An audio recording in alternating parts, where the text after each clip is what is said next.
Bom dia, boa tarde, boa noite. Eu sou Josiane Furtado, coordenadora da JUPLP. A JUPLP é um movimento que tem como objetivo unir a comunidade jovem dos países lusófonos, gerar debates sobre os mais diversos assuntos, criar intercâmbios culturais, ser um ponto de encontro entre a juventude lusófona. Esse podcast é um projeto intitulado Vivências da Malta, onde vamos trazer jovens de diferentes países. E cada um vai trazer as suas histórias, as suas vivências e a realidade nos diferentes países da lusofonia. O tema para o nosso primeiro episódio é a influência do ativismo juvenil nas políticas públicas na lusofonia. E para brilhantar o nosso podcast, trouxemos dois convidados. Eles são rappers, ativistas, influentes. Estou a falar do André Cardoso, ou MC Xamboco, e Carlos Guerra Júnior, ou Mossoró. André, se apresenta para os nossos ouvintes. Olá a todos, como a Josiane disse, meu nome é André Cardoso, sou vulgarmente conhecido por MC Xamboco, sou ativista, sou rapper de intervenção social de Moçambique. Carlos, apresenta, pessoal. Olá a todos, prazer estar aqui conversando com o André Cardoso, com a Josiane. Eu sou Carlos Guerra Júnior, também conhecido como Mossoró. Tenho aí uma dupla função em torno da música rap, da comunicação, no sentido de ter feito uma pesquisa de doutorado sobre o rap, comparando Moçambique, Angola, Portugal e Brasil, como também praticando a música rap como rapper, né? Também idealizando projetos e ao mesmo tempo agora também como professor de jornalismo, comunicação social e muitas vezes colocando a música rap dentro dessas aulas de comunicação também. Que bom, muito obrigada mais uma vez por terem aceitado o convite da JPLP. Acredito que a nossa conversa vai ser muito boa. Esqueceram de falar, o André é do Moçambique e o Carlos é do Brasil. Vocês vão ter uma conversa muito produtiva aqui. Carlos, eu acho que tu sabes o que é que significa Xamboco, não? Tenho quase certeza.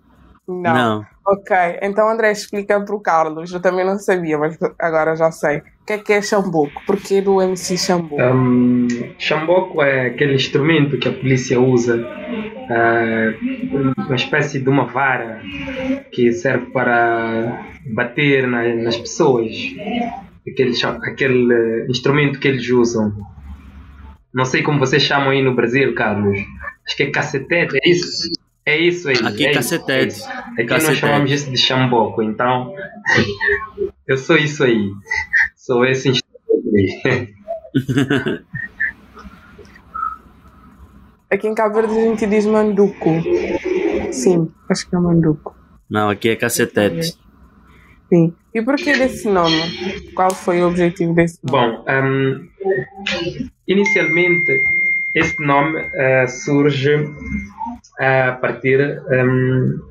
é um nome que vem de fora para dentro. No caso do público para mim. Inicialmente eu não era MC Xamboco, era Melody, de melodia, Melody. E então eu, quando comecei o meu programa Rap Face, que é um programa que eu comecei na minha página do Facebook, que era necessariamente uma ideia de, a partir do rap, passar as minhas vivências, o meu cotidiano, aquilo que eu via, aquilo que eu sentia, aquilo que eu passava no transporte público, em casa, na rua, etc, etc. E fazia daquela vivência, transmitia, aliás, aquela vivência a partir do rap para a minha página de Facebook, a partir de um freestyle, a partir de um pequeno vídeo, e provocava as pessoas a debaterem sobre aquelas vivências que eu transmitia a partir daquele rap. E a dado momento eu escrevi um freestyle, eu fiz um freestyle que intitulei Xamboco. Xamboco porque eu olhava para aquelas vivências, aquele cotidiano, como uma situação de violência que o governo moçambicano fazia com que o povo moçambicano passasse. Quer dizer, era o governo a violentar ao moçambicano ao permitir que ele passasse o seu cotidiano daquela maneira, digamos que muito marginalizada.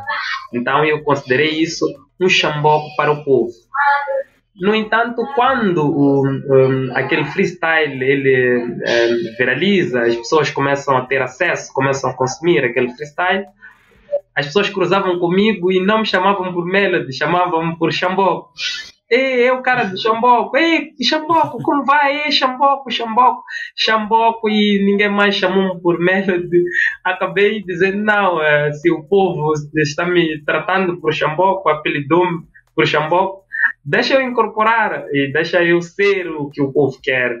Então ficou assim, Chamboco, mas também pelo facto de, por ser um rapper de intervenção social, sou considerado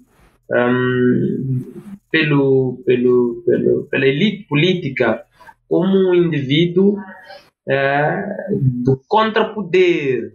Então, sou um chamboco também para esta elite política. Então, adotei o chamboco e fico chamboco para sempre. Chamboco. Sim. É um nome bastante representativo em relação ao vídeo. Falando no vídeo, eu assisti o vídeo. É um vídeo bastante simples, mas é muito pesado a nível de o que você fala e descreve no vídeo. E como é que surgiu a ideia dessa gravação do vídeo? Foi do nada ou já tinhas escrevido as letras antes? Ou foi uma inspiração do Foi momento? uma inspiração do momento. Na altura eu estava a estagiar no Ministério da Saúde como assistente de pesquisa e eu voltava desse estágio e eu até hoje não tenho um transporte particular, ando de transporte público. E cheguei à paragem, nós chamamos paragem, não sei como vocês chamam, ponto onde se tomam os autocarros. Estava lá, como sempre, obviamente, mas aquele dia estava uma enchente terrível. E as pessoas aqui, quando isso acontece, quando as paragens estão lotadas, elas usam uma alternativa não muito segura, que é um transporte de caixa aberta, caminhonetes, né? Caminhonetes, e as pessoas se empilham naquelas caminhonetes para poderem se locomover, para saírem da cidade para outros pontos. Então aquilo me deu a ideia de que não, eu tenho que gravar esse, e justamente o vídeo de que vos falo, data de 2017, penso, se não estou enganado, foi gravado justamente num desses autocarros. E algo engraçado que aconteceu é que enquanto eu gravava, o autocarro ele trava e as pessoas meio que balançam e quase que caem enquanto eu filmo este vídeo. Então foi interessante transmitir aquela imagem a partir daquele vídeo enquanto fazia um freestyle, para as pessoas perceberem que não era um vídeo em que ias filmar e editar, etc, etc. Era um vídeo que tu estavas a fazer, a mostrar o que estavas a viver naquele momento. E aquele momento em que o carro freia, as pessoas balançam e quase que caem, mostra a total insegurança daquele transporte.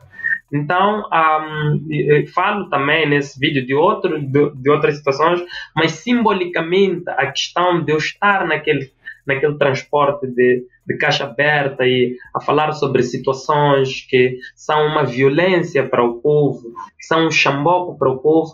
Então foi algo bastante interessante. E daí foram mais vídeos, as pessoas começaram a pedir mais vídeos na minha página de Facebook, saí de 500 amigos, fechei para o número limite de amigos e depois tive que abrir a minha página de artista e pronto, daí até hoje vou fazendo esse trabalho e não quero largar mais. É o que eu escolhi fazer ativismo a partir do rap e pronto, chega. Foi um vídeo bastante real, mostrando a situação, tipo, verdadeira, sem nenhuma organização. Acho que foi por isso do grande sucesso, foi bastante natural. E tu, Carlos, por que é que decidiste, através do rap, falar da realidade, mostrar a situação real? E por que também no nome Mossoró? Vou começar pelo nome Mossoró. O nome é o nome da minha cidade, né? Então, aqui nós temos uma questão de que todo mundo que sai de Mossoró, de certa forma, passa a ser intitulado de Mossoró fora da cidade, no sentido que é uma cidade que tem um certo desenvolvimento, mas ela não é capital de um estado e tem, de certa forma, uma rivalidade já com a capital, que é Natal, capital aqui do Rio Grande do Norte. Então, quando a gente está em Natal, às vezes as pessoas brincam, dizendo onde é que fica Mossoró e tudo, é a segunda maior cidade do estado, então é mais as pessoas dizem como se não soubessem onde é que fica, e aí a gente aumenta esse orgulho pela cidade, fica uma certa rivalidade entre Mossoró e Natal. Tem esse primeiro ponto. Também quando vai no estado vizinho, Ceará, pergunta a mesma coisa, como se a gente não fosse uma cidade representativa. E daí o Mossoró não é capital de um estado, mas acaba criando outras questões de capital para si, capital cultural, capital do semiárido, então, que é a questão do clima. E esse bairrismo fica, né? E ele, de certa forma, era passageiro ali quando eu fiz faculdade em Natal, quando também estive em Fortaleza, mas ele intensificou mesmo quando eu estive em Portugal. Eu fui fazer o mestrado e doutorado em Portugal, também convivia com outros Carlos, lá um paulista, um espanhol, e aí as pessoas passaram também a chamar de Mossoró. Eu disse, mas vai ficar 3 Carlos, não, eu sou Mossoró, pode já não, acho que na primeira semana que estava em Portugal já me intitulei. E aí quando foi para o circuito do rap, foi natural levar o nome Mossoró, às vezes Carlos Mossoró, às vezes Mossoró Rapentista, porque aqui tem um repente do Nordeste, e aí como se fosse uma mistura do rap com repente, porque o rapentista, porque o pessoal diz, mas a forma que você rima, sotaque mais diferente, às vezes tá um pouco ali fora tá mais virado pro repente do que propriamente pro tempo do beat. Então, então é uma mistura aqui com repente, com o Mossoró Rapentista. E daí foi um ciclo natural do convívio das pessoas. Depois tive que também fazer a distinção, porque paralelamente sempre tive a carreira desde os 17, 18 anos, quando entrei na faculdade, eu comecei outros trabalhos como jornalista, né? Então tive na área esportiva, no jornalismo, também na área de cidades, e nesse sentido era o Carlos Guerra Júnior, sempre nunca teve o apelido do Mossoró. E daí eu digo, tem uma poesia minha que eu falo aí eu sempre distingui como Carlos Guerra Júnior alguém ligado à questão acadêmica, ao jornalismo, e o Mossoró ao rap, ao slam, à arte, à prática artística em si. Tem até uma poesia minha que eu falo que é a loucura, aí eu digo loucura, autores Mossoró e Carlos Guerra Júnior, pela primeira vez juntos. Porque como se fossem duas identidades distintas, como o Mossoró mais vivo, mais artista, mais uma forma de escrita totalmente mais livre, né? Participando de slam, então falando de temas mais até sarcástico, ou que tem alguma crítica. Sempre tem crítica social na minha música, mas às vezes com alguma questão mais com humor para envolver. Então o Mossoró tem essa liberdade, e o Carlos Guerra Júnior, ele, como sendo um personagem que precisa informar de forma mais direta possível no jornalismo, né? Ou com aquelas comprovações, aquela escrita técnica que a gente precisa na academia. Já na arte a gente pode provocar, a gente pode supor, pode colocar questões em dúvidas que não cabem para a escrita jornalística ou escrita acadêmica. Então, mesmo quando a gente está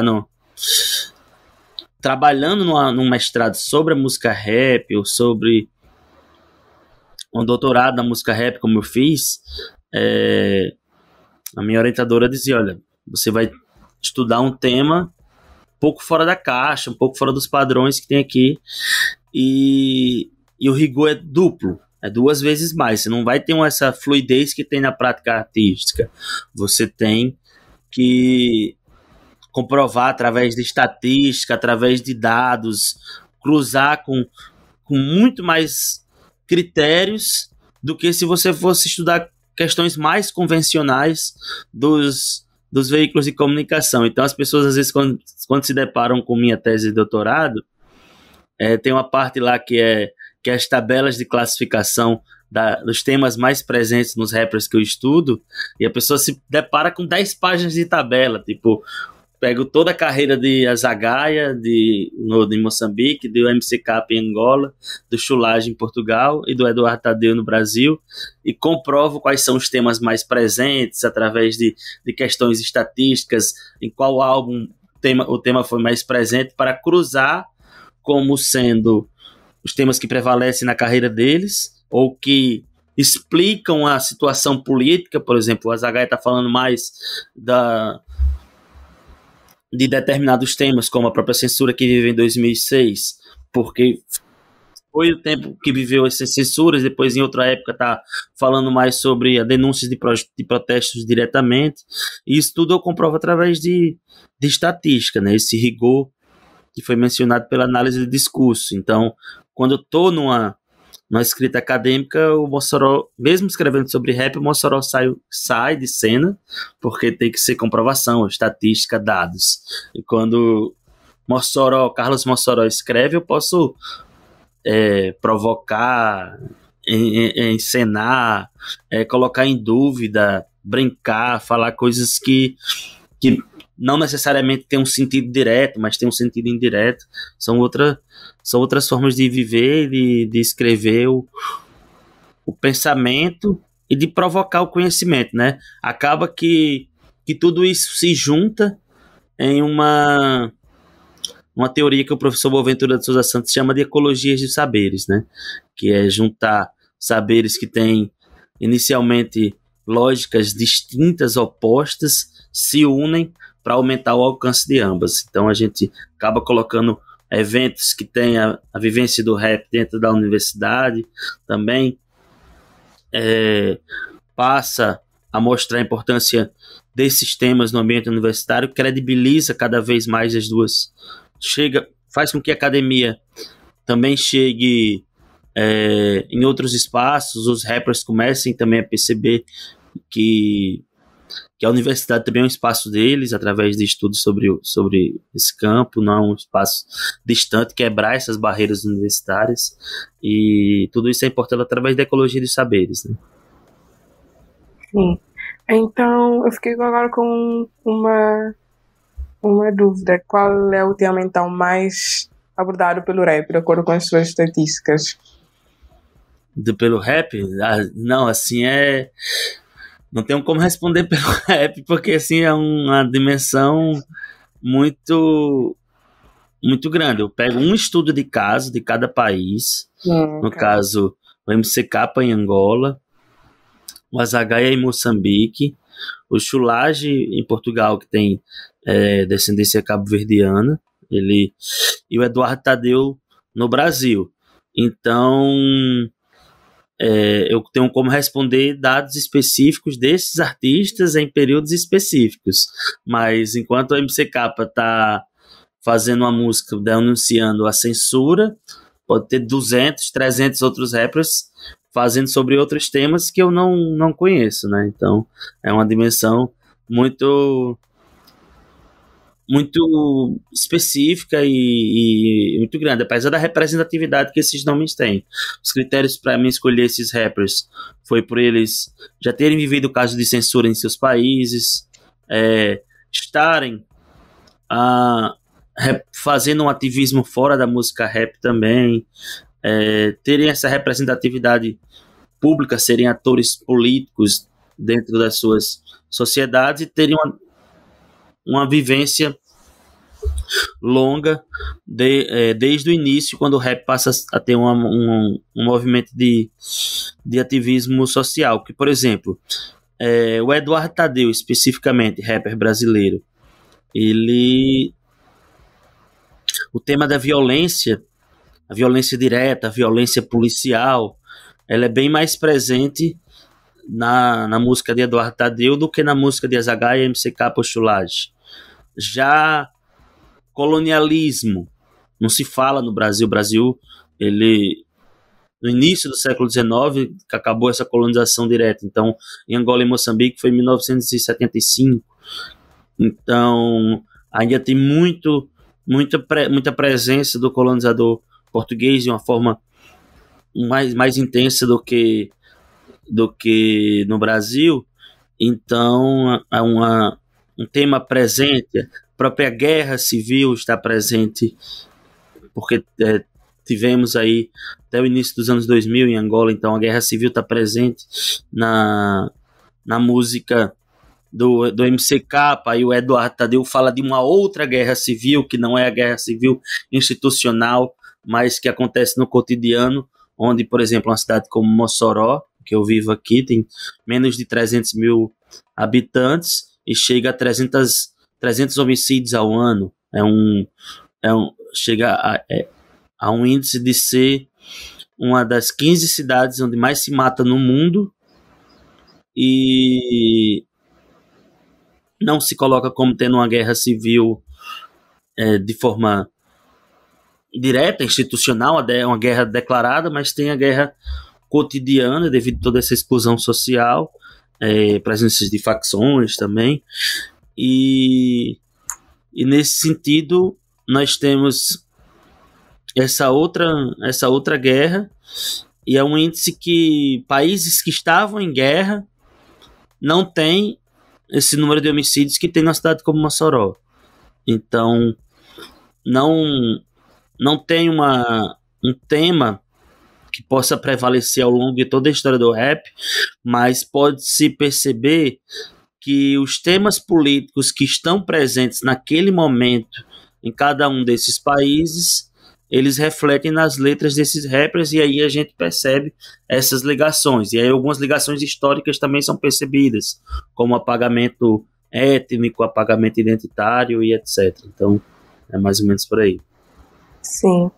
Então, André, já que estamos a falar das temáticas do rap, qual é o tema que é mais frequente? Tu abordas mais com maior frequência?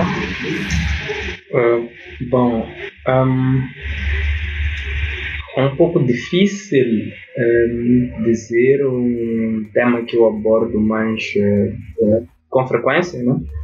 Porque eu abordo muitos temas, mas todos eles estão relacionados com questões políticas, questões que têm a ver com a governação, no caso, boa governação.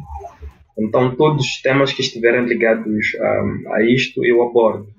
Questões sobre corrupção, questões sobre direitos cerceados, liberdade de expressão, e direitos no cômputo geral, direito à habitação, muitos temas, mas todos eles incisivamente são temáticas que têm que ver com questões políticas. Sim. Okay. Em relação ao vídeo, disseste que tinha sido em 2017 ou 2018, não lembro. Notaste, aliás, alguma mudança a nível da juventude com a recepção do vídeo? Tipo, a maior vontade de participar da mudança, fazer a mudança acontecer, notaste isso? Não consegui ouvir bem?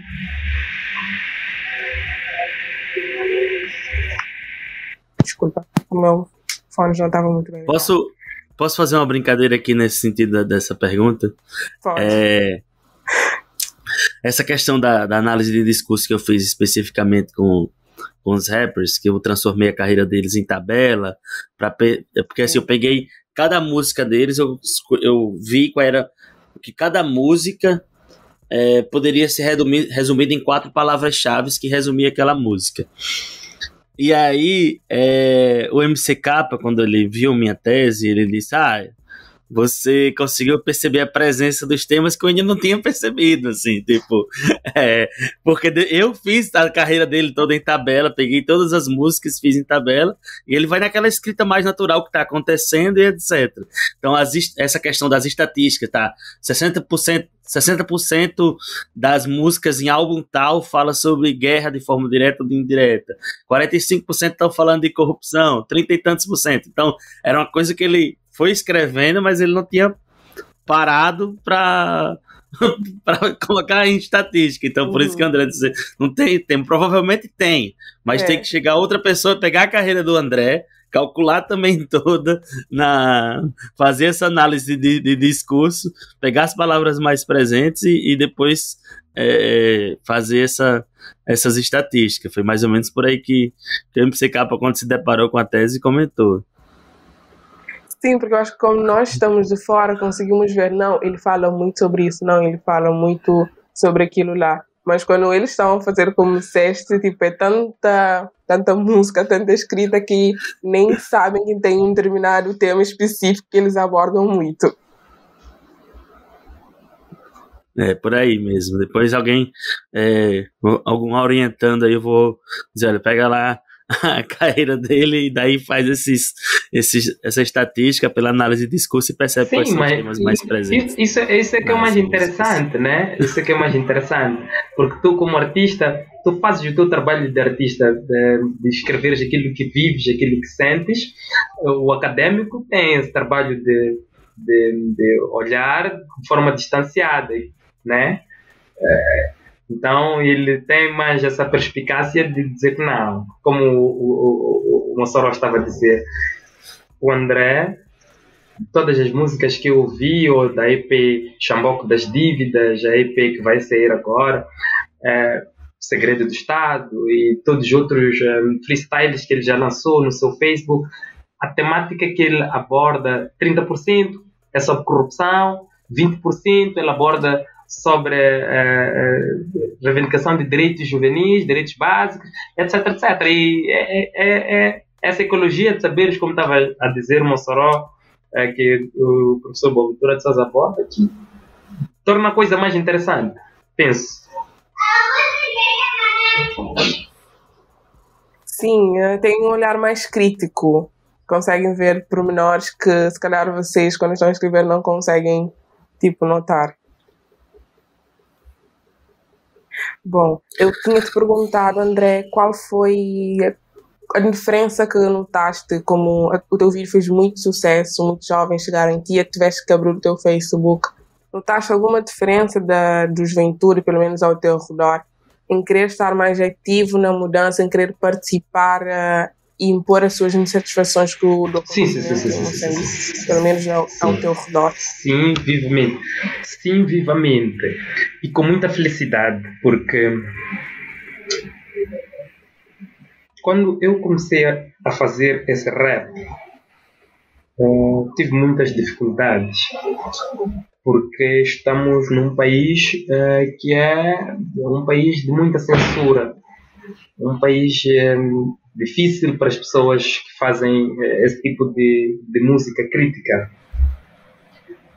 Então, a crítica ela começou em casa, quando os meus pais passaram muito tempo a aconselhar-me para não enveredar por esse caminho, e tinham razão para dizê-lo, porque tinham evidências de pessoas que tinham enveredado pela crítica e tinham sido serviciadas, pessoas que até tinham sido mortas. Então, começa aí quando a tua mãe, quando o teu pai, o teu irmão e o teu tio, que são pessoas muito próximas a ti, demonstram essa preocupação contigo e elas dizem para não continuares a fazer, e tu mesmo assim, porque sentes, porque é o que tu acreditas, continuas a fazer. E depois sais à rua, tem gente que te apoia, mas ao mesmo tempo não te apoia. Gente que diz que te apoia, mas não te apoia, na verdade. E depois tens os mídias sociais que te desincentivam diariamente. Depois tens aquilo que nós chamamos aqui, tem um amigo meu que está agora em Portugal, o escritor Sérgio Raimundo, que inventou um conceito chamado Mahindras digitais. Mahindras é uma viatura, a marca é Mahindra, que a polícia moçambicana usa aqui para as suas patrulhas, etc.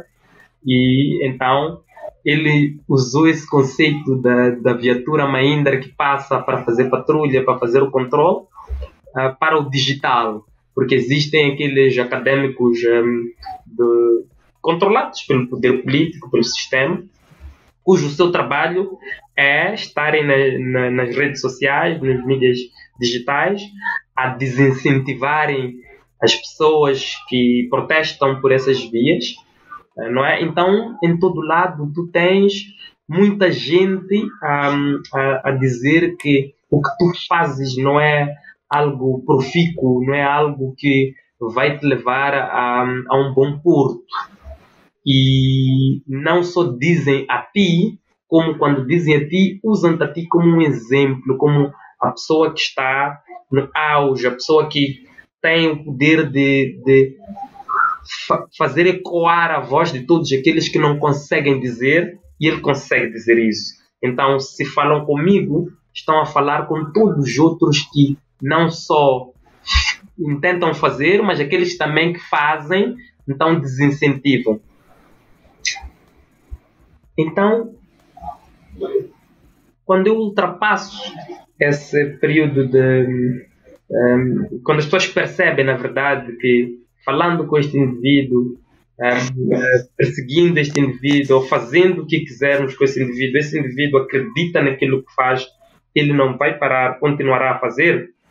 Muitas pessoas, principalmente jovens, que é a camada social com a qual mais eu trabalho, começaram a acreditar que era possível, a partir da palavra, a partir da arte, a partir do rap, a partir da comunicação, a partir dos mídias digitais, fazer chegar uma mensagem e essa mensagem ser acatada. Acatada como quem diz. Existem muitos exemplos de jovens que antes do Rap Face eram jovens camuflados, jovens que até tinham páginas fakes para fazerem valer a sua opinião, tinha que ser a partir de página fake. Jovens que falavam nos seus grupos mais restritos e tal, mas por verem alguém que conseguia fazer valer, fazer vincar a sua ideia a partir da arte e de uma forma bastante frontal e sem nenhum remorso e etc. E a pessoa vive, a pessoa dialoga com outras pessoas normalmente. Essa pessoa é uma pessoa que tu encontras na rua, conversas com ele e etc. E vem que, afinal de contas, é possível. Muitos jovens moçambicanos começaram a acreditar a partir deste rap que eu faço, que era possível.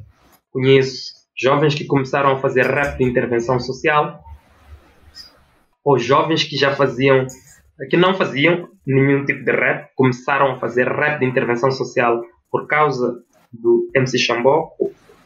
Jovens que já faziam algum tipo de rap que não fosse de intervenção social, pese embora tivessem inclinação para fazer rap de intervenção social e não o faziam por causa do cerceamento que existe, porque não posso dizer que existia como se ele já tivesse findado, começaram a ter coragem de fazer esse tipo de rap.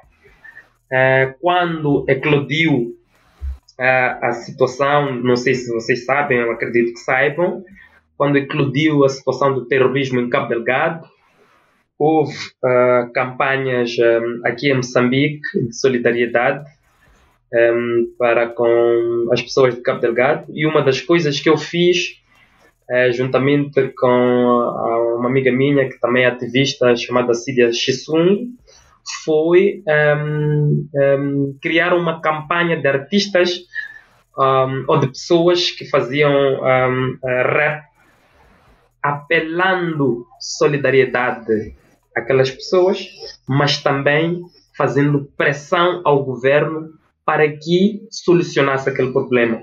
E acreditem, durante o período em que a campanha esteve a vigorar, recebemos bastante conteúdo de jovens que apelavam as pessoas a serem solidárias, primeiro, com os nossos concidadãos, mas também de jovens que pressionavam o governo por via do rap a tomar uma posição cada vez mais assertiva para findar aquela questão. Portanto, são evidências de como o MC Shamboco, ou o rap de intervenção social feito por MC Shamboco, catapultou mais vozes para continuar a fazer o uso da arte em prol do desenvolvimento deste país. Eu estava a dizer a Josiane, outro dia, quando fizemos a reunião de preparação, que por causa disso, por causa desta sensação de que existe um acolhimento por parte da juventude, iniciamos um movimento com jovens artistas e não artistas, chamado Movimento Sociocultural Criar Moçambique, que é um movimento que junta artistas não só do rap, mas de diferentes áreas, porque percebi que a arte, a partir do rap, ele tinha esse poder de influenciar. Então, por que não juntar outras artes e juntos, como artistas, mas também pessoas que não são artistas, académicos, etc., porque é um movimento aberto, para juntarmos-nos e fazermos a advocacia em prol do desenvolvimento da juventude, em prol da defesa e promoção dos direitos dos jovens. Começamos esse movimento, estamos agora a caminho com este movimento, temos vários projetos e estamos caminhando. Portanto,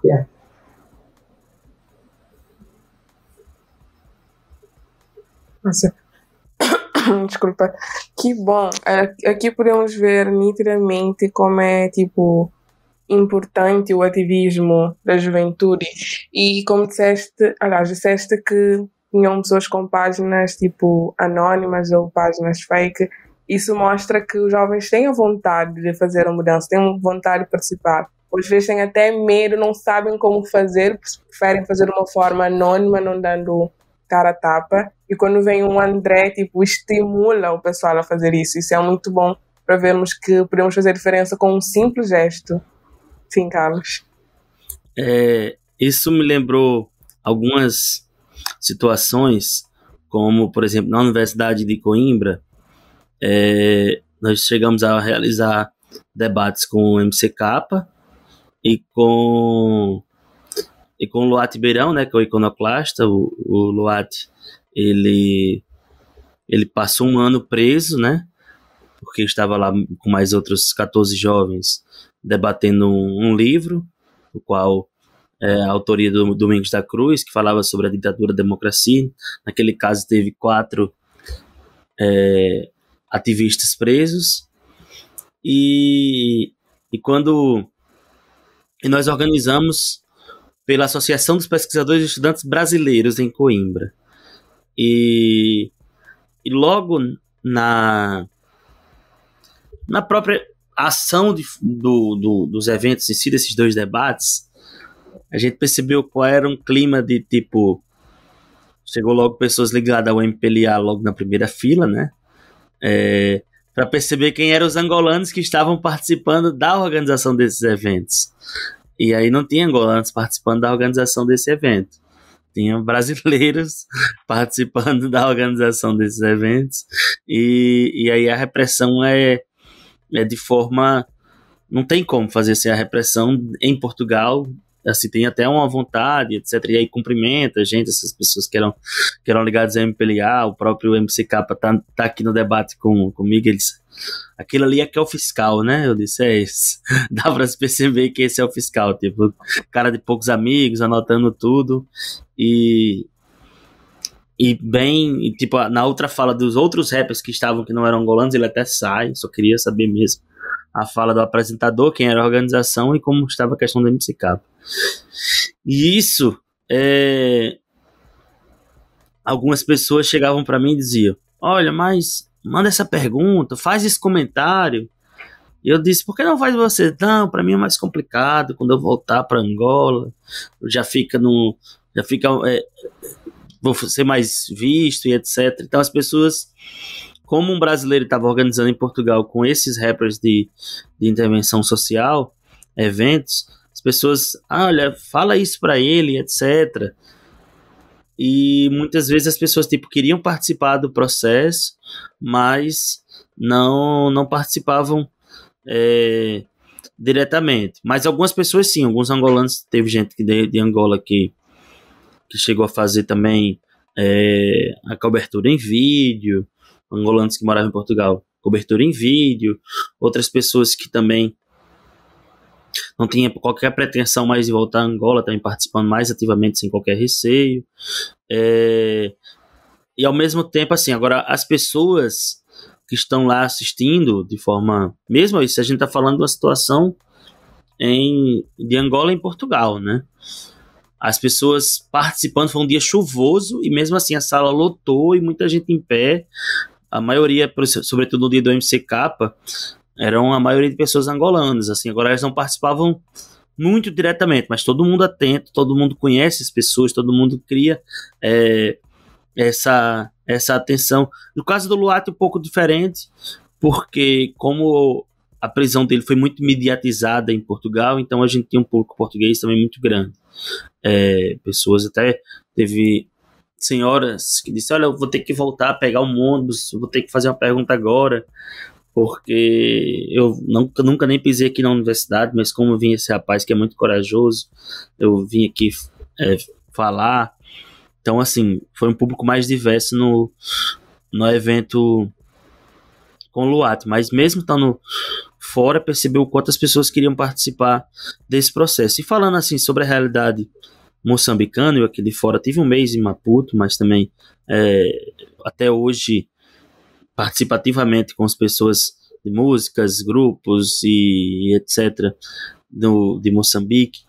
Uma situação dentro dessa questão da repressão é que nós temos um caso épico dois casos épicos no início dos anos 2000, né?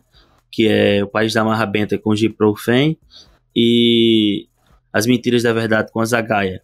Um é censurado em 2004, outro em 2006 pela Rádio Cidade, que é a principal emissora em termos de audiência ligada a Frelimo.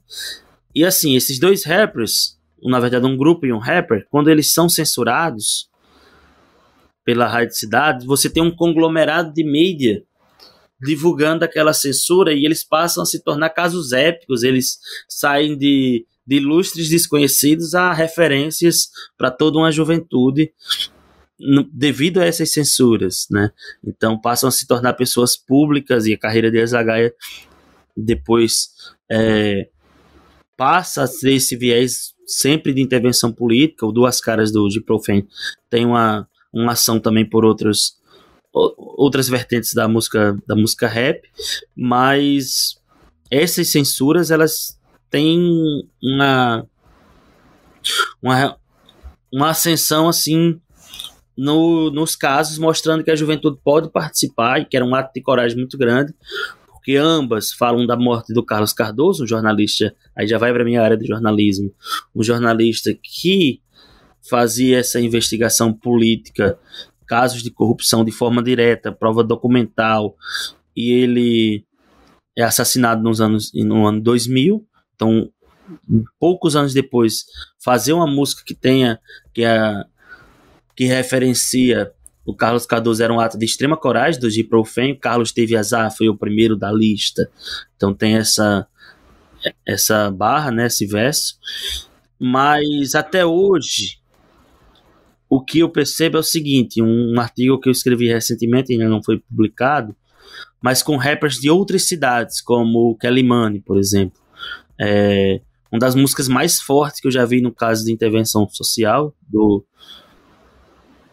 Chaka, na cidade de Kelly Money. Eita, é melhor acho que esperar para cortar, né? Ah, não. Então temos Pronto. Então temos o caso do Chaka em Kelly Money. Quando a música dele para de tocar nas emissoras de rádio, a família dele também pede para ele não fazer uma divulgação pública dessa música, porque o controle do regime fora da capital é muito maior, assim, tipo, parou de tocar, a música não tocou mais, ele ficou um pouco ali em silêncio, não colocou nem a música para baixar, uma das músicas mais fortes que eu já ouvi, assim, de intervenção social, falando do caso de corrupção, que até mesmo o filho do ex-presidente, ele está também entre os envolvidos, já tem um ministro preso, nesse caso daí de corrupção das dívidas ocultas, e por trazer tudo isso em forma de música, o Chaka teve esse silenciamento. E aí são muitos casos que a gente percebe quantos jovens querem participar, mas o quão é difícil, quanto os rappers eles trazem à tona essa possibilidade. Em ligação, nós conversamos, por exemplo, sobre Guiné Equatorial, onde nós temos o rapper Negro Bey, que ele tem toda uma divulgação do seu nome fora da Guiné Equatorial, e nesse sentido ele é um artista que, por ter nome fora, por ter feito faculdade fora, o governo não chega a atingir, porque ele tem uma rede de jornalistas para divulgar se algo acontecer com ele também, mas temos aí o Negro Bey conseguindo fazer essa divulgação do que acontece em Guiné Equatorial, num país que chegou a prender uma pessoa que fez uma parceria musical com ele, chegou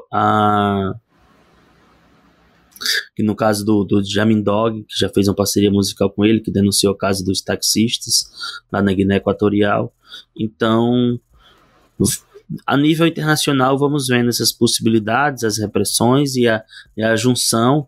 Uma frase, só para terminar esse comentário, uma frase do próprio Luat Perão na palestra que ele diz, ele fala que quando convida os jovens dizem, não, nós temos muito medo. E aí ele disse, não, tem medo, vai com medo mesmo. Assim, eu também tenho medo do que vai acontecer, vai com medo, mas tem que ter o pontapé inicial. E é isso. Pessoal, e essa foi a primeira parte do nosso primeiro episódio. Muito obrigada por terem ouvido até aqui. Espero que tenham gostado. Já sabem, temos um encontro marcado para ouvirem a última parte do nosso primeiro episódio. Até lá, cuidem-se e fiquem com Deus.